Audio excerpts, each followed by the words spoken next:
Good afternoon and good evening for those of you who are not in our hemisphere. I want to welcome you to ISSOP's continuing webinar series on the impact of global climate change on children. My name is Jeff Goldhagen. I'm a pediatrician here in Jacksonville, Florida with the University of Florida and am president of the International Society for Social Pediatrics. For those of you who are aware of what our organization has done, we thank you for your continuing support. For those of you who are just being introduced to our organization, we are the only global organization focused on the social determinants of health from a global perspective in the context of social pediatrics. For those of you who have been with us in the previous webinars, we want to welcome you back. And for those of you who are new, we want to welcome you to our series. The previous sessions, of which there's been 5, are all on our YouTube channel, which is ISSOP.org. And I would welcome you all to visit our website, www.issop.org. There you can find information about the previous sessions, as well as a significant amount of other material that relates to climate change, not the least of which is our declaration. So with that, then I want to get started and introduce our presenters for today. For those of you, again, who have been here with us previously, you will know that we will be presenting 2 presentations by Dr. Fiona Godley and Dr. Richard Jackson, after which we will open the floor for question and answers. And then after that, we'll be breaking up into breakout sessions that are framed in the context of the different regions of the world. And we welcome you to pick one of those regional breakout sessions. Actually, we more than welcome, we urge you to join us in those breakout sessions, because that's where the dialogue and discourse really happens. Our presentations will be recorded and presented during the first part of the session, and then our Q&A session will be live, and our speakers will be available to answer your questions. Again, we want to thank you for participating with us.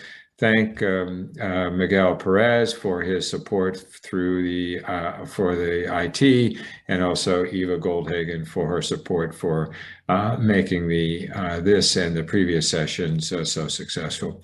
So without further ado, let me introduce the 2 speakers. The first speaker will be Dr. Fiona Godley. Dr. Godley is world-renowned, in particular because she is the editor of BMJ. And in that role, she's made a very significant contribution to medical knowledge.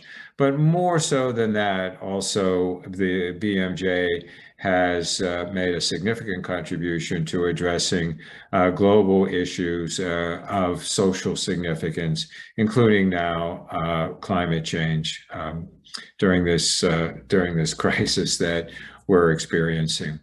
She's a member of innumerable boards and has many honorable degrees, but her primary contribution to the world really has been her expertise and her vision and her leadership with respect to the BMJ. And for that, we want to thank you, Dr. Godley. Our second speaker today is Dr. Richard Jackson. I'm a little bit embarrassed that I haven't known Richard in the past. He is a pediatrician and a faculty member at University of California in Los Angeles, UCLA. But Dr. Jackson, Dr. Jackson has made a most significant contribution in his work related to the impact of the built environment and urban environments on children and adults and communities. It's interesting that Dr. Jackson has many awards from from medicine, American medicine, American pediatrics, and so on. But he also has many awards from architectural environments and architectural institutions. And so in that context, he blends both pediatrics and architecture to focus on the urban environment and ways that communities can come together to improve the environment. So with no further ado, let me again thank Drs. Godley and Drs. Jackson for their participation. Thank you for being with us. I urge you to continue your work in the area of climate change. We welcome you to continue and sustain our work. Together, our voice can be far more amplified than it is individually. And I also welcome you to please consider joining ISSOP as we move forward to address climate change. And thank you, and I'll turn this over now to Miguel, who will begin the session.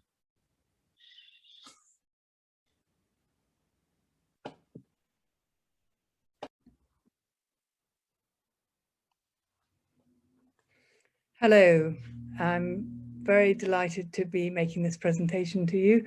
And let me just first of all share my screen. So I've been asked to talk about the role of medical journals in the climate emergency, and also hopefully I will give you some thoughts on the role of clinicians in addressing and tackling climate change. Just briefly to run through things you all know, that the world is getting hotter, and it's getting dramatically hotter, not just the hottest year ever, but the hottest 10 and more years ever in recent years. And just in case you needed reminding of what that actually means in practice, we have the global temperature change that has been happening since 1850. Which is heading inexorably towards the dreaded 1.5 degrees centigrade over and above pre-industrial levels. And this is an inexorable move. And we must also remind ourselves that 1.5 degrees centigrade is not a safe temperature increase over industrial levels, but that's the one that we are trying to keep within. Global CO2 emissions rapidly rising, unaffected by major world events, Spanish flu, the Great Depression, the two world wars, the oil shocks, the Soviet Union collapse, the financial crash. And I think we are beginning to realize also the COVID emergency will have made very little impact, as it turns out, on our global CO2 emissions.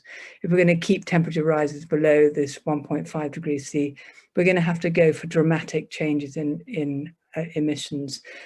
As you all know, carbon dioxide remains in the atmosphere a very, very long time. So emissions that are being released now will be there for many years to come.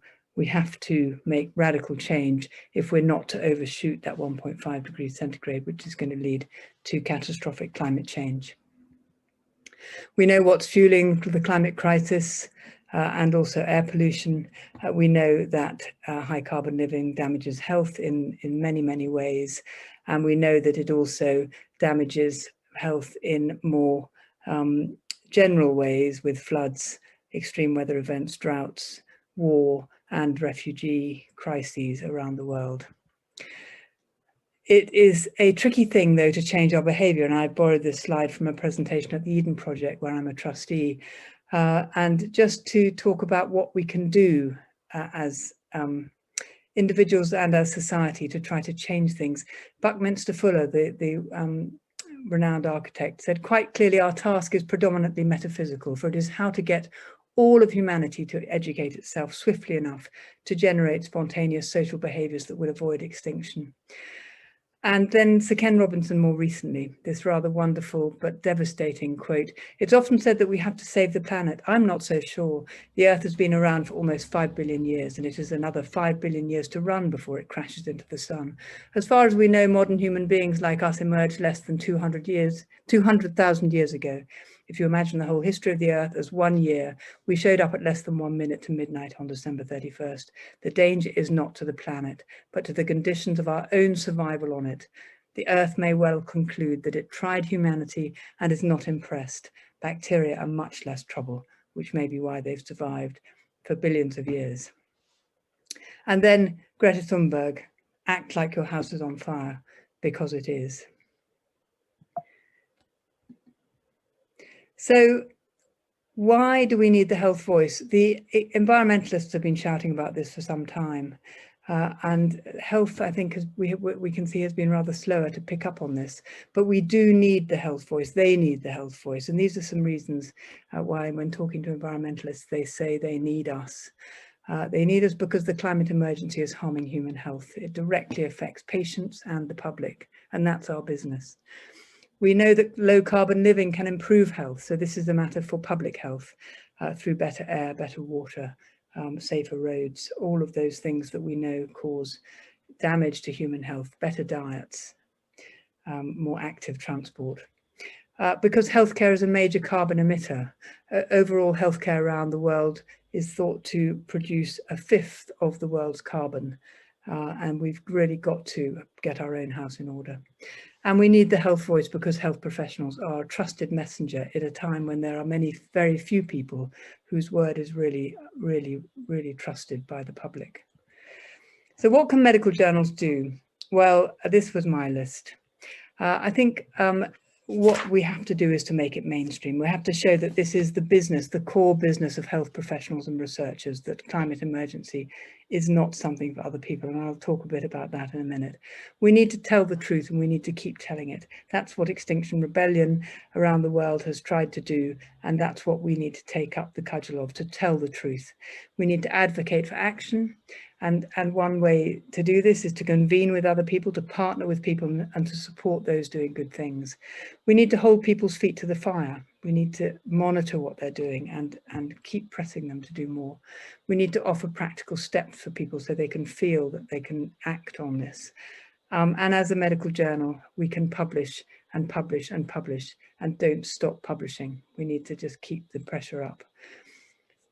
Overall, I think a real difficult balance for us is to promote honesty and hope over denial and despair. It's all too easy for us to push this to one side because it's just too difficult. Honesty and hope are the only routes by which we're going to really make a difference. It's important, I think, to remember where we've come from. And you'll have seen this slide, I'm sure, in previous talks, which I think is a wonderful example of how denialism and despair can cause us all to just give up. What if it's a big hoax and we create a better world for nothing? Well, my own journey on this began when I was sent in 1992 by Richard Smith, the then editor of the BMJ. I was a young editor on the journal, and I was sent to the Rio Earth Summit. And I wrote a diary about that. And I think it really was a visit that changed my life and led also on to a book that I co-wrote through the BMJ with Alison Walker on the health and the environment, with a chapter in it on the implications of climatic change. And this was in 1992. So we've been at this a long time in the journal. You could argue this is a sign of failure rather than success, because it has been such a long time since we've been talking about these things. Making it mainstream, that first thing that I said journals can do, has been the result of a great deal of work of colleagues, Richard Smith, Ian Roberts, Anthony Costello, Robin Stott, Hugh Montgomery, David Pension. These are 6 people who have really inspired and helped and supported me on my journey, and have helped the BMJ, and also in many of their cases have acted very closely with the Lancet as well to try to press that message home, making it mainstream, making it the core of everyone's business in healthcare, and not something just for a few mad activists. Back in 2006, just after I became editor, I published this Editor's Choice, which was linked to a number of articles we were publishing on climate change. What did you do about climate change, Mum? And I announced in that editorial, Editor's Choice, that we were launching, at Ian Roberts' suggestion, a Climate and Health Council. That's what we're going to call a Carbon Council, to advise the BMJ on how we could actually make a difference here. I didn't think this was a terribly controversial thing to do, but the responses to it were in some cases extremely heated and vindictive even about the BMJ and why we were taking on climate change. And this is just one example of that from a surgeon who says, in my view, it is indeed that if there is no preventive treatment, surgery or medication, nor any possible palliation, then it falls outside my area of interest. I stand by my criticism of BMJ, which I have made privately for a long time. The journal is supposedly a medical publication. Now, an asteroid strike would have some pretty serious consequences for public health, but I don't expect a lapsed doctor, that's me, to write editorials about the possibility, seeing it as a topic for astrophysical journals and thereafter for general public interest and discussion. Of course, I may yet find a whole issue of the BMJ devoted to asteroids, meteors and comets and their potential effects on human health, but I don't think it would be a worthwhile exercise. The job of a medical journal is to disseminate research and information about medicine. And that's just one example of several really trying to put us back in our box. But we did go ahead and launch what became the Climate and Health Council, which was a group of experts and active people wanting to make a difference, which advised the BMJ and which brought in the Lancet and other groups to really try to make a difference, to magnify the health voice. And we continued then to do what I've said, the second thing on our list, after trying to make it mainstream, to tell the truth. And here's an article published in 2012 by Tony McMichael and colleagues, it just really pressing in on the health risks, present and future, from global climate change. And Tony's been an absolutely fantastic person, keeping on telling the truth as we need to hear it.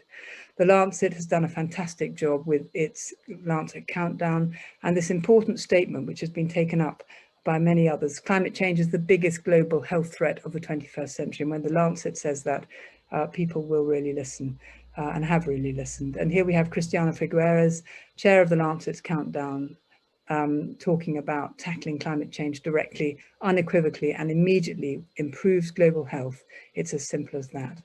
And this call was taken up by WHO, Margaret Chan, the then WHO Director General, saying the evidence is overwhelming, climate change endangers human health, solutions exist, and we need to act decisively to change this trajectory. And again, that very helpful and important quote, climate change is the greatest threat to global health in the 21st century. And that's a very, very strong statement. And it had to be something that was backed up by evidence and came from a trusted source.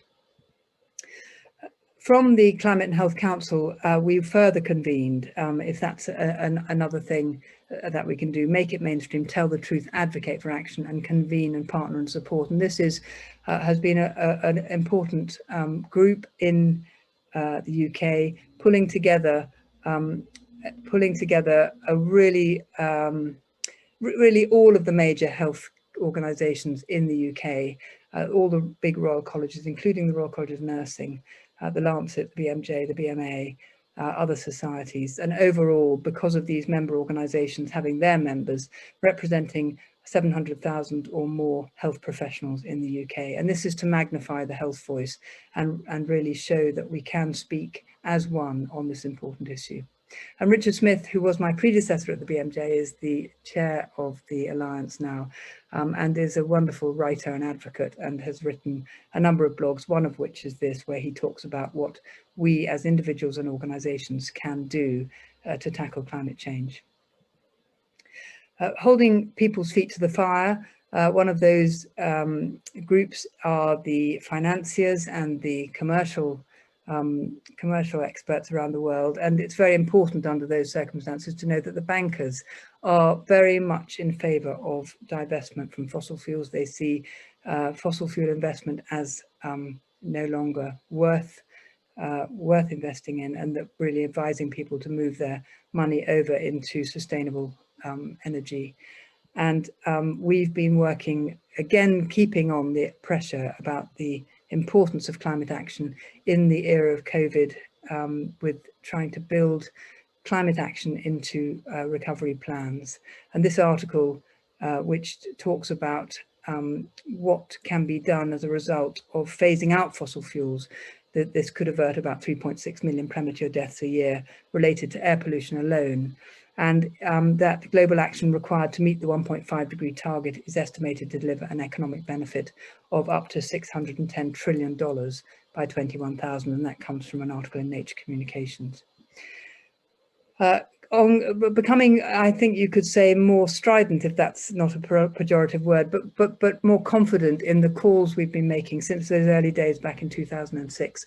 Now in 2020, the health case for urgent action on climate change, just saying that health professions have a leading role and calling on health professionals around the world to step up and really act on this crucial responsibility. This was to launch a collection of articles we published on health in the Anthropocene, which, as you can imagine, is about this current era of the human species, which is driven by the human activity impacting on our environment. And then a specific call to action. This is about practical steps, but also that business about holding feet to the fire, investing in humanity. The BMJ's divestment campaign, health professionals and medical organisations must act now. And this is to divest from fossil fuels. What do we mean by divestment for health? We've explained it in simple terms there, and also how to do it. So this is really trying to give people practical steps for how they or their organisations can divest from fossil fuels and invest in renewable energy. And a key initiative that has now happened in the UK is that the NHS, which is one of the world's largest employers and is a huge contribution to carbon emissions in the UK, has introduced this very, very ambitious programme to become net zero, led by Nick Watts, who used to be the director of the Health Alliance. So these things all come around supporting each other and building capacity in expertise and in networks that can be mutually beneficial. So the net zero NHS begins with understanding what that footprint is and then dissecting it down and seeing what actions one can take. And so here is one slide from that report, which looks at the sources of carbon emissions by proportion of NHS carbon footprint. So this is all the different things that contribute to the NHS's carbon footprint, and that you'll see that a large part of it is about the medical equipment and supply chain. And so that's a tough one to act on, except that the NHS has enormous buying power and really can put pressure on its suppliers, which can then have a knock-on effect to those suppliers in other sectors. So this is a really ambitious programme, and one that has government commitment behind it. And this is just to show what individual elements are going to need to be tackled if we're going to bring those historic emissions down to the target, which is to become net zero by 2044, 2050. And you'll see that we're talking about decarbonising the electricity, decarbonising vehicles, the changing in care pathways, ensuring there's preventive medicine to reduce hospital use, reducing anaesthetic gases. I'll talk a bit more about that. Travel to and from care, and then buildings and energy, food waste, suppliers, and then substituting low carbon alternatives for products. So there's a vast amount of effort that's going to need to go into this across a whole range of different sectors. And this was the thing about the anaesthetic gases. You'll be aware of this, but this just simply by switching to environmentally friendly inhalers and stopping anaesthetic gases, this is going to bring a really substantial reduction in CO2 emissions in the NHS and likewise across healthcare around the world if these could be adopted. Another organisation to give a shout out about from the UK again is the Centre for Sustainable Healthcare. And this is a small organisation, but it's having quite a big impact because it's providing really practical support for clinicians to reduce their carbon footprint. And you'll see that what we have at the moment is this picture of high levels of chronic disease with unsustainable resource use and low value interventions. So a lot of people being driven through into high carbon emitting secondary care. They're saying that we can reduce the carbon by 30% simply by using lower carbon alternatives within the existing model of healthcare. But that the really big wins of 80% carbon reduction can be achieved by changing the way in which we think about health prevention, patient-centered care, and leaner pathways. So this is redesigning healthcare to keep people out of healthcare, keep them in primary care where possible, and away from very carbon-heavy secondary care. And they've got a number of sustainable specialties where they're growing actual practical advice for people so that they can work together, redesigning their pathways and sharing knowledge and tools. So if you want to go to their website, you may well find some very useful tips. So finally, what can you do as an individual within your organization? Some of these things you will already be doing: becoming informed while you're joining in these webinars, sharing information, getting involved in how your organization is responding to the climate crisis, get your organization to disinvest from fossil fuels or to declare a climate emergency, review your own clinical pathways and waste management, and lead by personal example. I just want to give a shout out for this particular organization. I only heard about them the other day. They're called Aim High. And I think the reason I'm particularly impressed with this is they run courses which really do help to move people away from denial and despair into hope and action. And there are courses for individuals, there are courses for teachers if you're involved in trying to teach other people. And then there's leadership training for executives and teams. It's a not-for-profit. They do ask a small donation for joining the courses, but I really would recommend you go to Aim High and see if there's something there for you, because one of the real challenges, especially for the young, is feeling utterly overwhelmed by this. And what we need to do is to help people see themselves as activists, because that will not only improve their quality of life, but actually could help to make a difference for the world. Thank you very much. I really would welcome email from you if you want to contact me or my colleagues at the BMJ. I look forward to hearing from you. Thank you.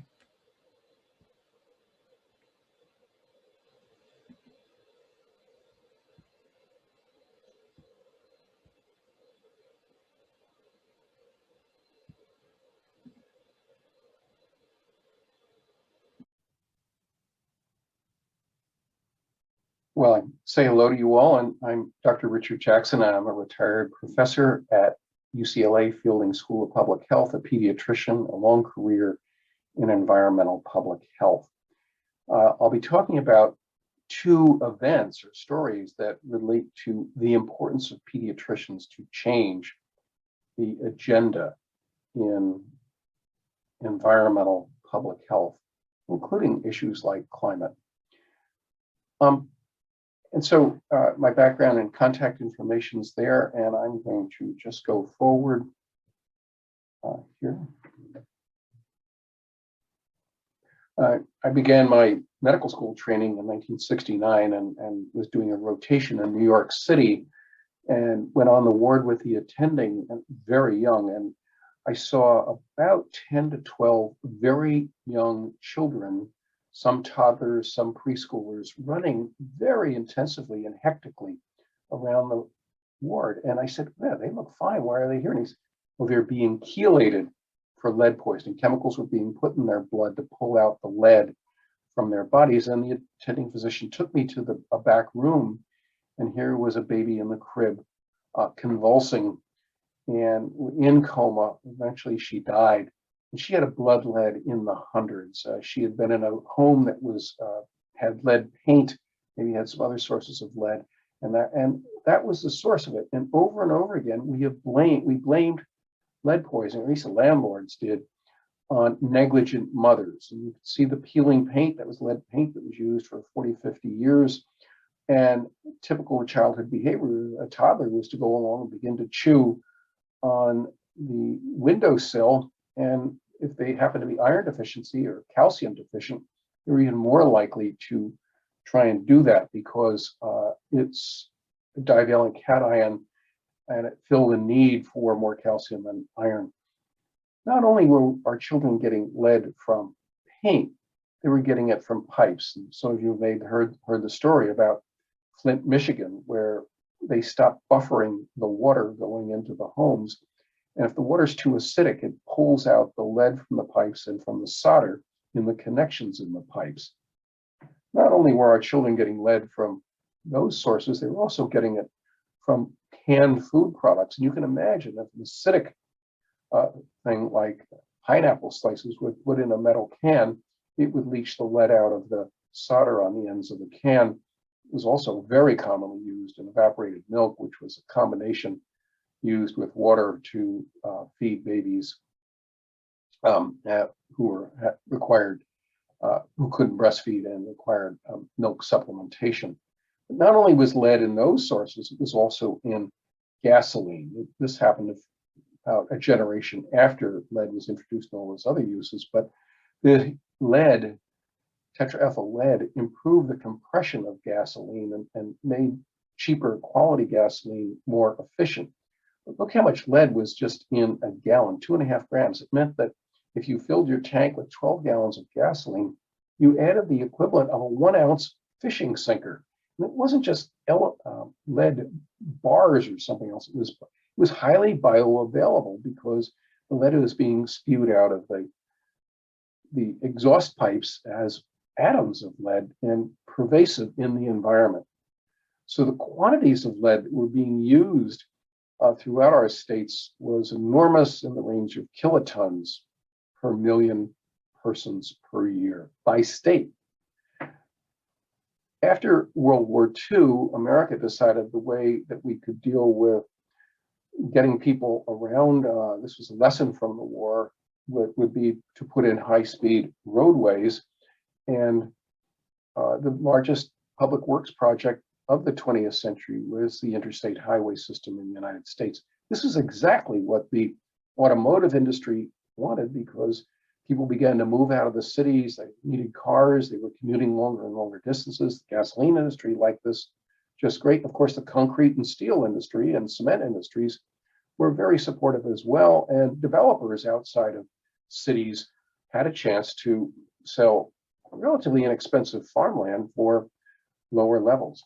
All this lead in the environment, we knew for really since the Australian work around the turn of the last century, that children who were lead poisoned would have a tough time. But we thought when they got better, they wouldn't have residua from it. My friend Herb Needleman was seeing more and more children in his pediatric psychiatry neurology practice, and he was seeing middle school, high school students with behavioral and other problems who had been lead poisoned as children. And so he did a study looking at reaction times. A light would turn from green to red and the children would be expected to react quickly. What he found was children who had been lead poisoning had poorer reaction times than children who had not. This led to a really groundbreaking study, really a landmark in children's environmental health. His study looking at the shed teeth. Children, of course, shed their baby teeth between about ages 5, 6, and 7, and they would analyze the lead in that teeth. And it was important because the lead that was left in the tooth was a reflection of how much lead was in their bodies as young infants. In fact, the children could have the same blood lead, but the teeth were telling us what was going on years before. They analyzed the teeth for lead, but then they also interviewed teachers and other adults about the children's behavior and functioning. And the reports, obviously the people being interviewed didn't know the lead level on that child. The teachers were reporting that the more lead in the child, that the children were having lower overall functioning, and those children were the ones that had higher lead levels in their teeth as infants. This was groundbreaking, and there are a couple of big lessons that came out of it. One is that there's a window of susceptibility, of vulnerability, particularly that first year of life where the sensory, vision, and hearing are developing, but also language development. The brain is forming many synaptic connections, actually 10 times more than eventually needs. But that chance to build all those synapses begins to abate by about age 1, 1.5. And as the higher cognitive functioning comes in place. But so children have windows of vulnerability, and the damage done can be long-term. The other big lesson, and this goes to work that I and many other pediatricians did and others around pesticides in the diets of infants and children, in the past, all the regulations were done on the basis of how much an adult ate, a 70-kilogram adult sitting on a couch or going to an office, and yet a child was eating 2, 3, 4 times as much food and drinking as much. And behaviors, of course, were different. A toddler on a hot day running around the house and minimal clothing and on the floor putting their fingers in their mouth was getting much more exposure than the fully dressed adult sitting on the couch.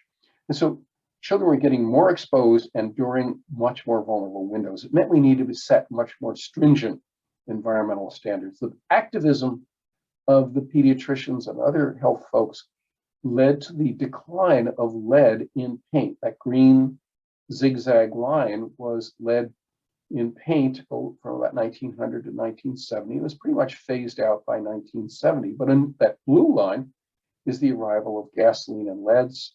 Really began to accelerate after 1950. The Americans' embrace of the automobile in a powerful way. And the quantities of lead that were being put into the atmosphere were enormous. But it was very difficult to get rid of lead in gasoline. The most powerful industry in the United States, the petroleum industry, didn't want anyone changing that. But something else was going on in the environmental world. Environment links to health, and that was smog. And the poster child for smog in the United States was Los Angeles, a beautiful city with a wonderful climate, but surrounded by mountains that created a soup bowl of pollutants that were coming out of car exhaust, and the nitrates of oxygen were producing the smog, and also very high levels of lead in the atmosphere of places Los Angeles, and ozone levels. One of the reasons California has more stringent air standards was this, but also California devised, the California Air Resources Board invented the catalytic converter, which could get rid of the oxides of nitrogen and reduce ozone levels dramatically. And these catalytic converters were expensive. It had precious metals in them. So you did not want to damage them, and using leaded gasoline would destroy them. So California quickly moved to requiring only unleaded gasoline in its automobiles. And that spread from California by the mid-1970s to the entire United States by about 1990.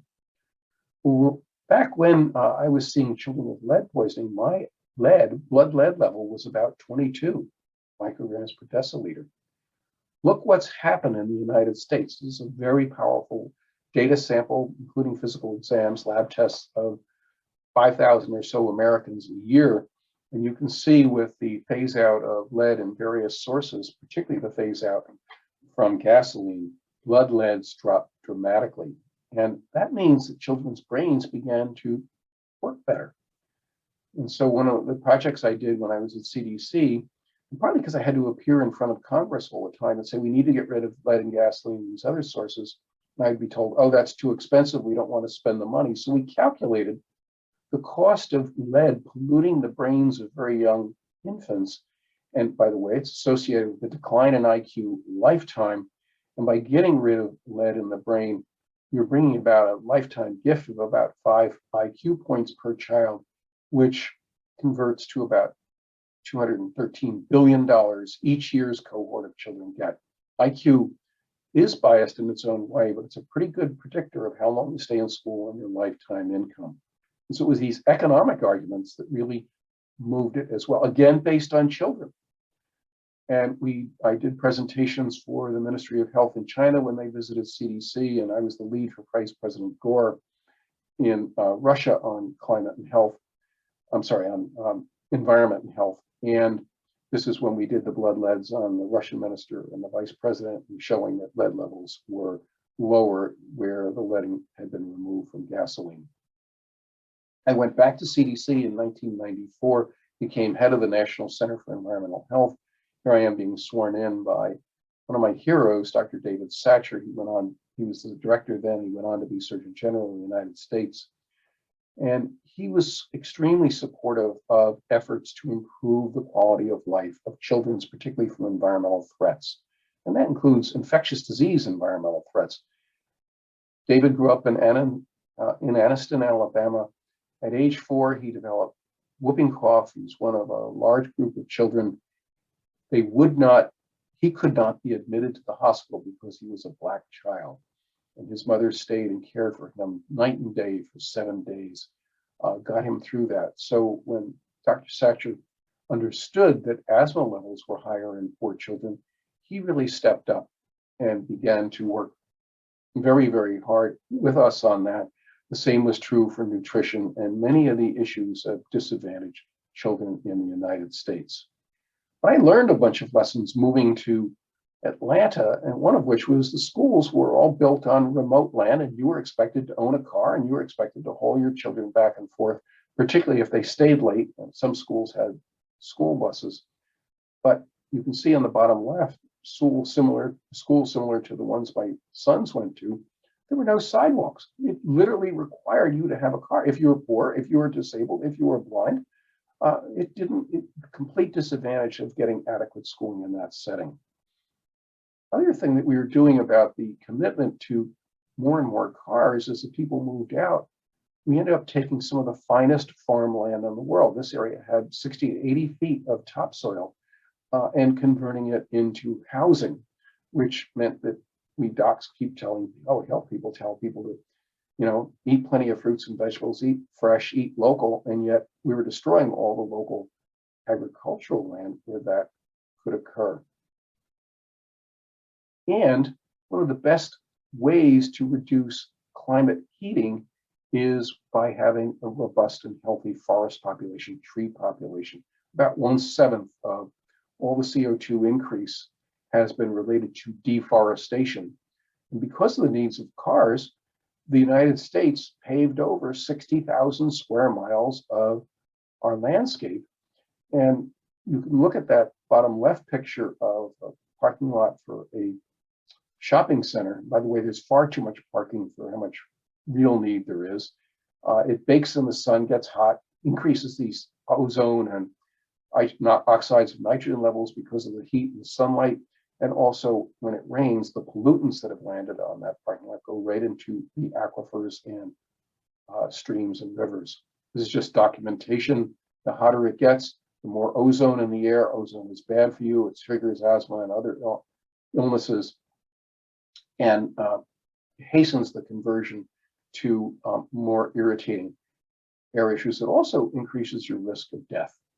And in 1995, I was there about a year, and we got a call from Chicago, and freezer trucks were lining up outside the coroner's office. And this is the first real documentation of a heat wave killing people.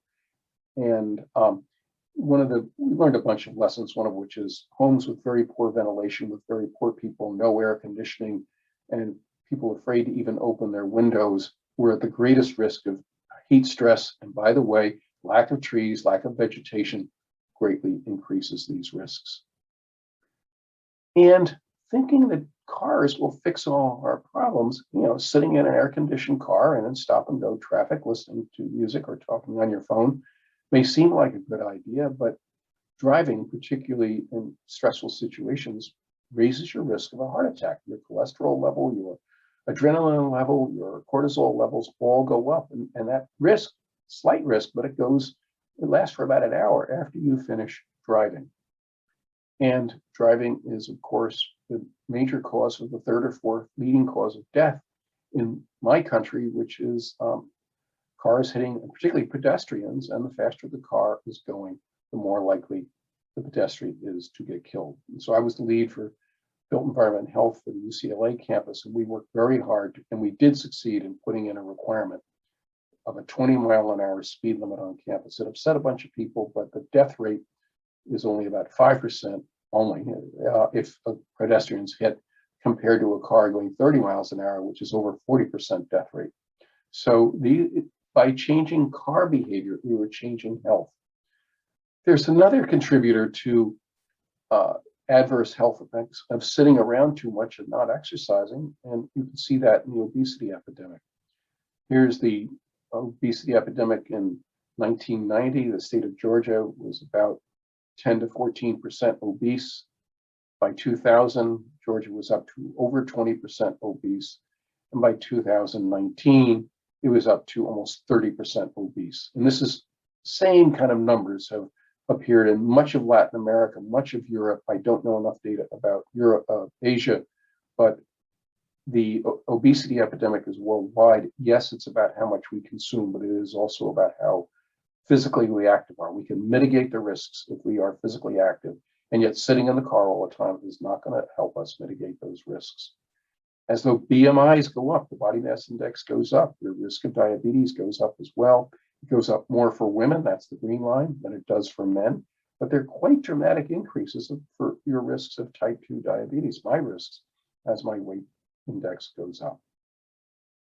So, of course, the diabetes rates in my country have gone up dramatically. Georgia was showing about a 5% rate back in 1995.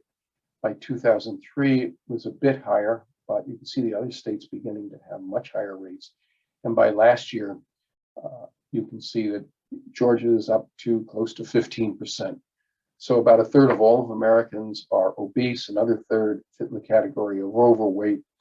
And this is unfortunately a way that America is leading the world, and things that I'm very sad about. We all should be sad about.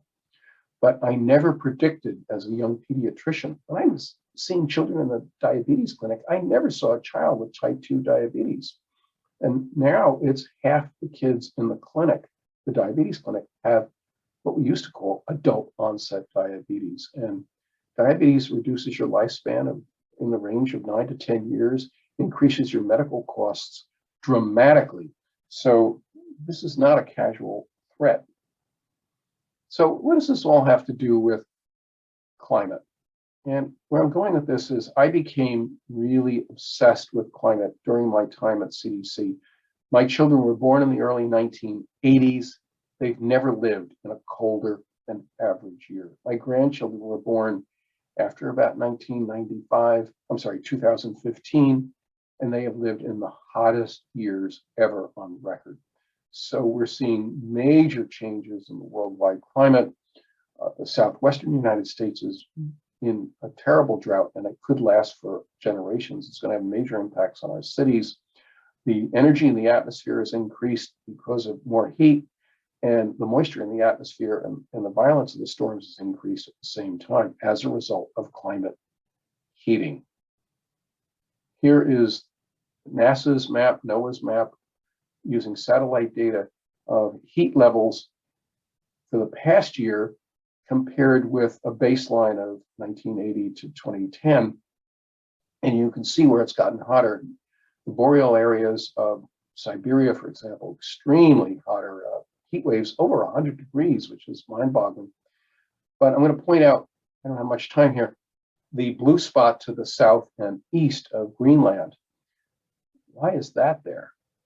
Well, Greenland, this immense ice sheet, more than a mile thick, is now covered with water a good part of the summer, meltwater, which is seeping down the moulins and down to the rock base of Greenland, and then moving underneath and accelerating glacier movement across and off of Greenland into the North Atlantic. Since the year 2002, using satellite gravitational work, NOAA's been able to estimate how much water is being lost from Greenland. This is just one location. This is beyond the Himalayas, beyond Antarctica, beyond the Arctic itself. And just for Greenland, it's about 280 gigatons a year. And this is fresh, clear water that's been ice for 100,000 years. I didn't really know what a gigaton was. I knew a TONNE is a metric ton, and which is about 1 meter by 1 meter by 1 meter. That weighs a metric ton. A gigaton is 8 billion tons. And so there is a schematic of Manhattan, and you can see the equivalent of 3 gigatons of this beautiful ice water sitting on top, and that's what's being lost, but it's 280 times that per year times 20 years. So the quantity of ice being lost and the change to the oceans has been dramatic, and it's one of the reasons we need to get reduce the CO2 and reduce the melting and reduce the heating in the atmosphere. I went around giving a lot of talks in the southern United States, and I got nowhere with those arguments. And I finally began to realize that Americans are so resistant to the idea of doing something about climate. I had to cast it in a way that really mattered to their lives. Wildfires have become very real, particularly in California and Western United States lives, because it has completely changed how our lives are going. I began to argue that we need to rebuild our communities, and in terms of housing, in terms of street, in terms of transportation, in terms of walkability. Wrote this first piece in the early 2000s on why we need to rethink the building of the environment. We knew this 100 years ago, but then we forgot when everybody got in cars. I had some difficulty. I was accused of being guilty of junk science. I was accused by the home building industry, saying, of course, suburban people live longer than urban people. Of course, they didn't take into account the demographics. With Howard Frumkin, who was then at Emory and now at the University of Washington, we did our first book on urban sprawl and public health, and why really building is as important for health as the toxics, the recycling, and the other issues that we think about, sunscreens and the rest. A bit slow, but we finally got the leadership, medical leadership in the United States, in this case, the Institute of Medicine, now called the National Academy of Medicine. Their recommendations on how do we deal with the obesity epidemic was, number one, make physical activity an integral routine part, and that means you have to design places that welcome and entice people to want to be physically active. Met extensively, I was on the board of directors of both the American Institute of Architects and very close to the developers of new housing, saying you've got to stop building just for return on investment and start building for health. And this was their touchstone, saying that put people first when you build, and physical activity needs to be embraced. It's not an amenity, it is a necessity in people's lives. Eventually, we got the entire Health and Human Services Department in the United States government and the Surgeon General to embrace designing walkable, healthy communities. And by the way, there are huge side benefits to climate: smaller fossil fuel use, smaller carbon footprint by designing communities that are much more walkable. A very important group to reach out to are the transportation engineers, the people that design roadways and the rest. They do know a lot about safety, but their awareness of how important they are to health has been much more limited. And so this is kind of inside baseball. What this is about is that the promotions of mid-level people in our transportation department in California, for example, they're asked directly, what have you done to promote health, not just safety, not just speed of transport? So I'll close with something closer to home from my work in Los Angeles, which is the Los Angeles River. LA was built in parts because of the Los Angeles River. The river recharged the groundwater, but there was flooding in the 1930s, so it was decided it would be turned into a concrete sluice. The problem here is the water then rushes out to the ocean with all its pollution. No benefit is really derived from it. And then it was totally inaccessible to the public. It was not turned into parkland as it should have been. And there were no bike routes to enable people to get downtown. There is no parks or recreation areas. This is the area with the worst levels of obesity and the most challenging levels of poverty in the LA region. And so getting LA, the 56 miles of the LA River, to be returned so it will be cooler, it will bring more groundwater recharge, but also wildlife and physical activity and exercise and green space to the people who are living there. It's a big project, it'll be over $50 billion over the years, but the city has embraced it and has been moving forward. And so sometimes you have to retrofit it. It should have been done 100 years ago, but it did not happen. So the last group I've worked hard on is to get the Institute of Medicine, it's now called the National Academy of Medicine, to put climate and human health on a par with something like COVID, the pandemic, which is a big step forward.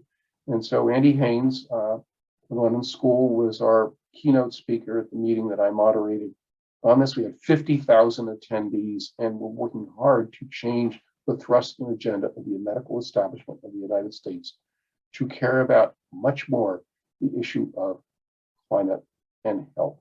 So with that, I will stop.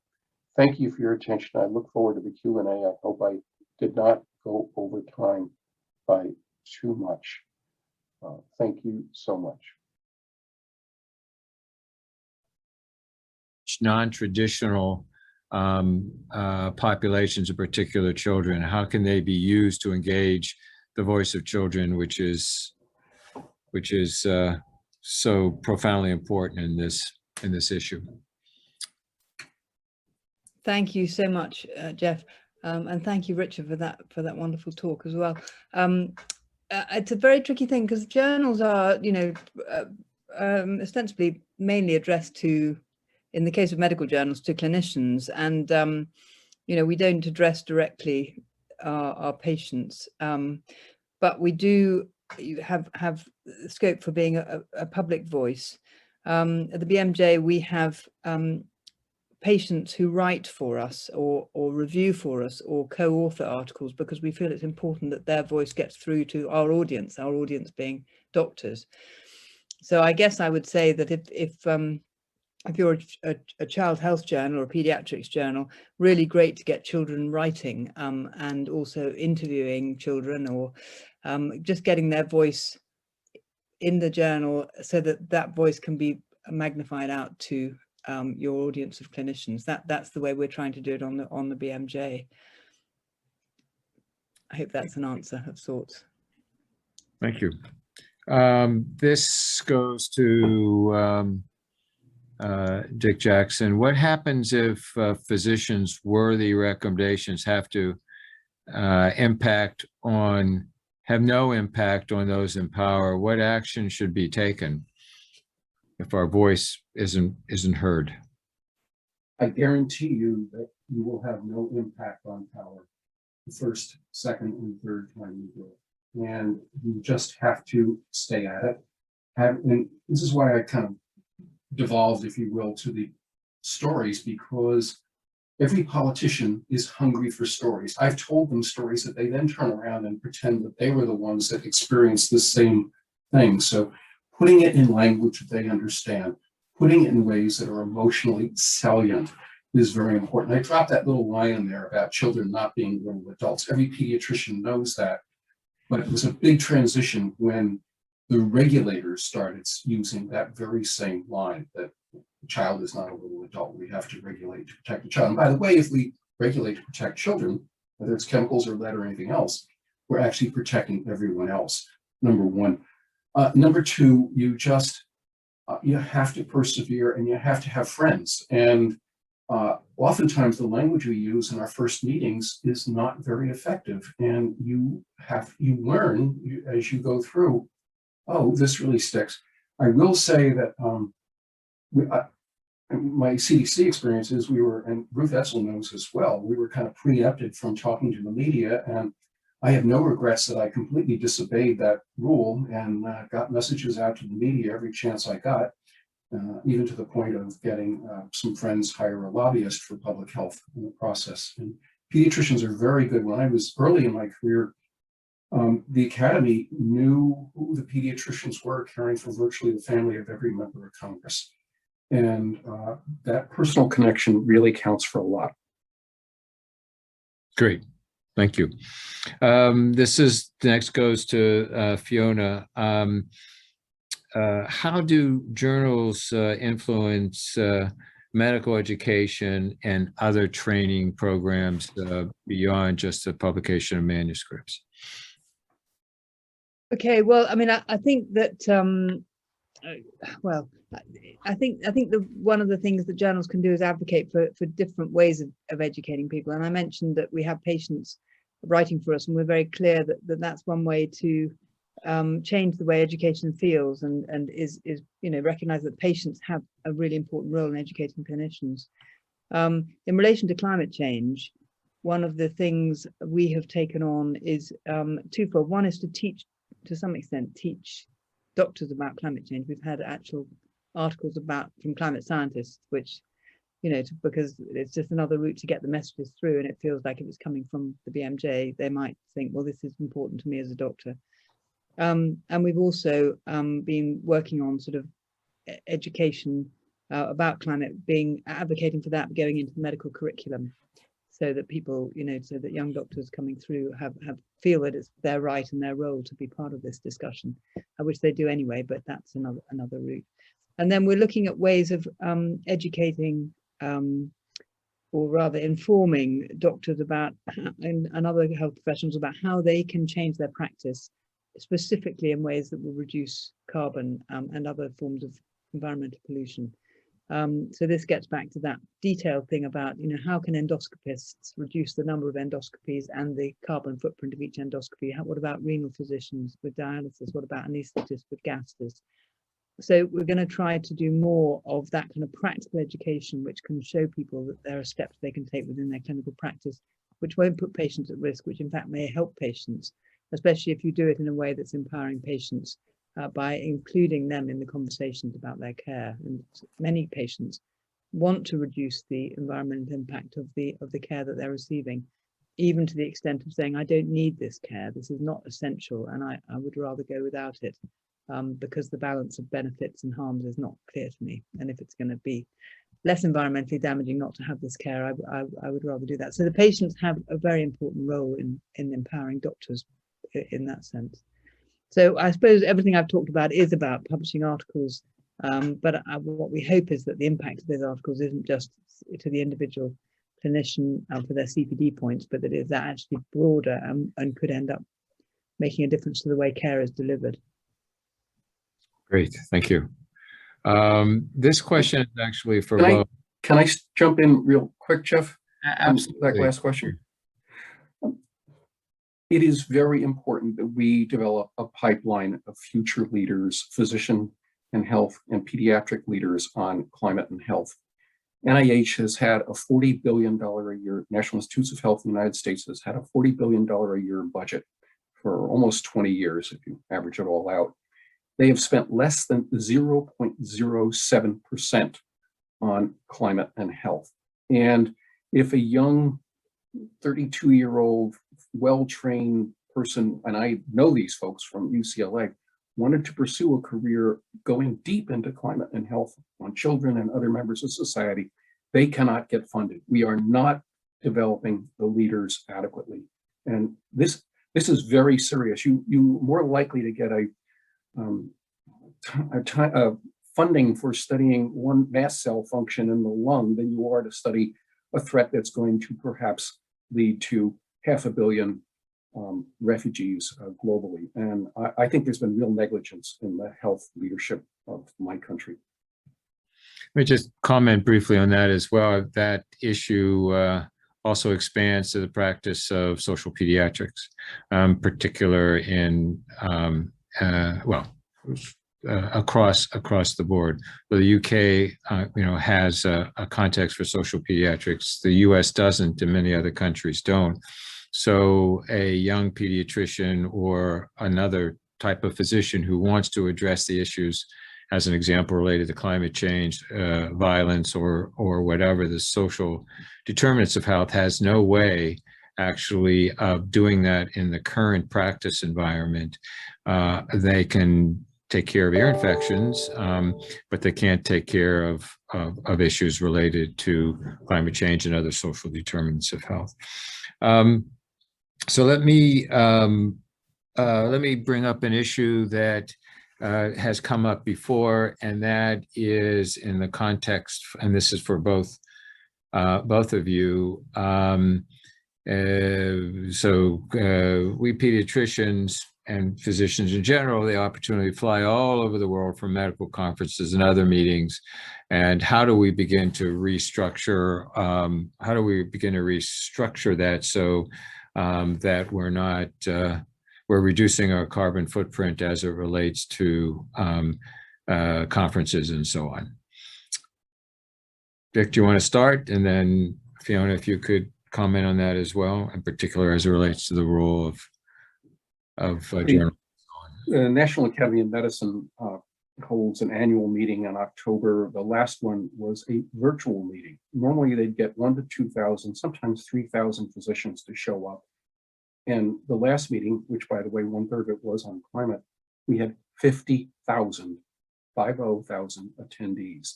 And it was because it was a virtual meeting. And it had much more ability to change the trajectory of medicine. We had the heads of the medical school associations, the hospital associations, and others coming into this. So I think that COVID, one of the odd gifts of it all is going to be that it's changed travel. I think we all still need to travel to be around for weddings and funerals and important life events, but I'm not sure we need to be flying all over the place to pound our chests and talk about how important we are. Well, now you're crossing a line. Okay, sorry about that. Fiona? Thanks. Yeah, I mean, I entirely agree. I medical conferences were always a rather odd way of sharing knowledge, and a lot of it was the finances of those, and that includes, the organization I work for, that people making, there's money to be made in medical conferences, and I fear that there's less money to be made from us meeting by Zoom. But back in that article that I mentioned, the one that seemed to cause so much annoyance back in 2006, a lot of it was about how we just need to stop flying around the world, and medical conferences need to change. And so here we are, 15 years later, COVID has changed everything. We've suddenly the whole, this seems entirely normal now, having a conversation like this with lots of people. It doesn't replace face-to-face. We will miss that. And I think for younger people who don't have yet the networks that some of us have built up because we've met up face to face. But I absolutely agree in the comment that Mark Hayden has made in the chat, pediatricians shouldn't fly. I think clinicians shouldn't fly. And speaking for myself, that's something that now becomes obvious if it wasn't obvious before. And I think there's a lot of benefits from meeting like this. It's a very different thing to do. I think the business models may mean that we bound back into the way we were, and that's something we need to resist as clinicians. We need to fight back and say, no, we don't need to get on a plane, and the money won't make us.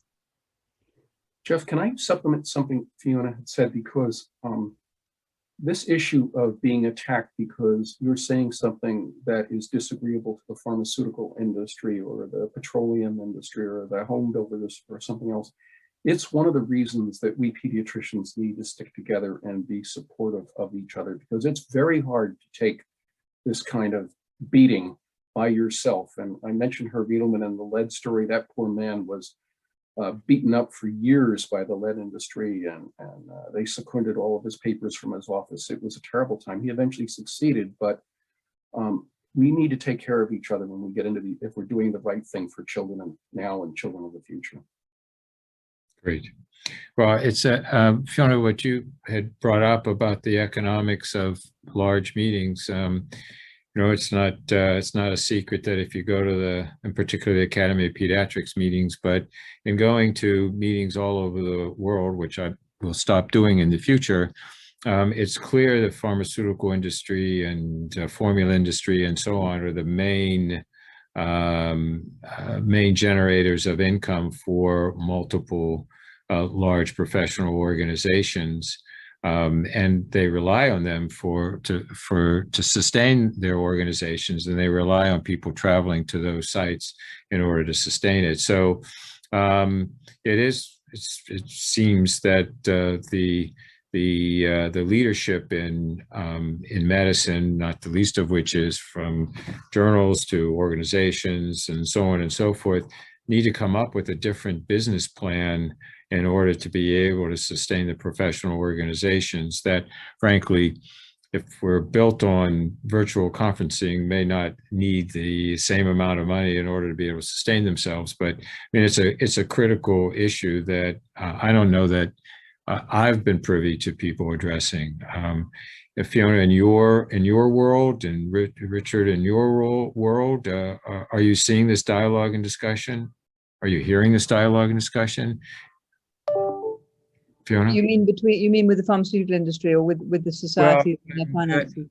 I mean in amongst professional organizations who will now, require, if there aren't conferences, in-person conferences, in which they generate huge sums of money from business and industry coming to present their wares to the participants, if that's not available to them in the future, who's talking about what alternative business models there are to, in some ways, support the industry, the medical industry, or the medical professional industry? Yeah. Well, I mean, I think this is a period of enormous change, and in publishing, we had open access. The BMJ's been a terrific supporter of that from the outset, and publishers have had to change their ways. And I think medical societies and others who run big conferences, which include my organisation, are having to confront this. And some will fail, some will fall, some will collapse. Others will survive. The ones that can innovate and provide material that people really want to access. The new group that I mentioned, Aim High, at the end of my talk, it is an interesting business model. They're not for profit. They charge a small amount. I think that's the kind of way that this might work, is that, you know, webinars like this, if they needed funding and didn't have any other route to it and didn't want to take sponsorship money, people might well be willing to pay small amounts to join a conference like this. And if, as Dick says, you're talking about 50,000 people instead of just 2,000 people, then you can maybe find business models that will work. But I think it's going to be a fascinating time, and we've all got to embrace that. And you know, the impact on the environment has to be front and central. I do think I should just fess up to one thing that we have to face up to for the BMJ. We have a print journal that goes out every week to 120,000 doctors in the UK. We've done our very best to get it slim, to get it on recycled paper, to wrap it in paper, you know, to really try to reduce its environmental impact. But we can't get away from the fact that it's one of our major bits of our carbon footprint. And, you know, we're looking at ways of shifting the advertisers over, because that's where the revenue is for the journal. The advertisers need to move over online. With COVID, the pandemic, the advertisers, the pharmaceutical industries are moving much more online, and I think that's a very positive step. And I think we've been predicting the death of print for many years, but I think it'll be the environmental factors that will bring that about. Great. I just quickly mentioned in the United States, the headline this morning was that the Senate and the House have kind of agreed on $1 trillion infrastructure bill. Where I'm going with that is, I was head of the center after September 11th at CDC, and had we had to pull together the National Pharmaceutical Stockpile and many such things. It was very easy to get funding for stuff, for things, for machines that politicians can stand next to and pound their chests. But the real infrastructure, the human infrastructure, is not supported. And if you really want change, you have got to fund that human infrastructure. You've got to fund the pipeline. Howie Frumkin and I have argued strongly that NIH needs a full Institute for Climate Change and Health, probably in the range of $1 billion a year. And we could be developed. We ought to have 3 or 4 experts on climate and health, including one that would be climate and children's health, at every single medical center in the United States. That's how you'll get them to change. It's not simply directives from on high. Great. Well, I'm going to make an executive decision to move on to the breakout sessions, because we do want to be respectful of people's time and give them the time to talk together. I can't thank the two of you enough. You've continued the excellent presentations that we've had in the past, and again, we'll be archiving this work and trying to collate it so that we can pull out the critical issues that need to be addressed and presented globally. Again, I want to thank everybody who's participating and who's registered. And in particular, thank our two presenters. So